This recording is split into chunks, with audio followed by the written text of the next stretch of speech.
Here with MoCo, we have Jeremy Abbett. We just had a very inspiring talk about why questions are so important. Can you explain that, Jeremy? At this point in time, a lot of times we just expect answers, and that's fine. But I think the questions become more relevant when answers become almost like the facts that we know today. So if you look at what's happening in the U.S. with alternate facts.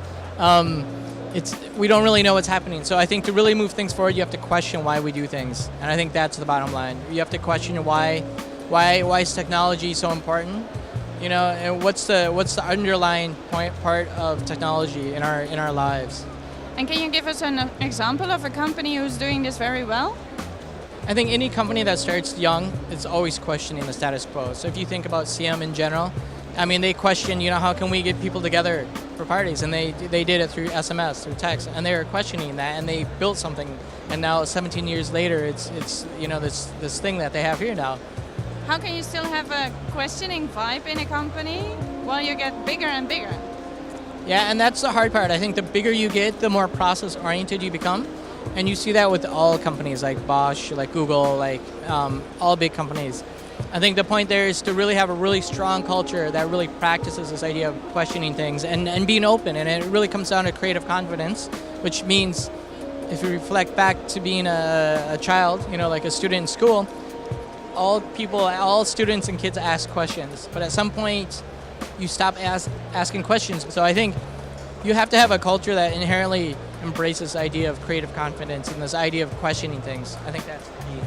And how can you give an advice to people who are founding a company to keep up this cool culture? When you start when the founders leave or something happens, you grow a lot, and then you start hiring people that are not in touch with the culture as much. So the question for me is, how can you keep the culture as strong as it is when it was first founded, which you can. It's impossible. But you have to create some habits. Like one of the things at Google is having a stand-up meeting every week. They call it TGIF, thank God it's Friday. And where the founders go up, Larry and Sergey and the team, they go up and they talk about what they're thinking about. And then later on, people can ask them questions, like real questions, like why is this product being sunsetted or deprecated and stuff like that. So I think that's the important thing, to create these habits. Thank you so much. Thank you so much for watching, and if you want to see more of Jeremy or other videos from Barcelona, please go to our website mocomoments.com.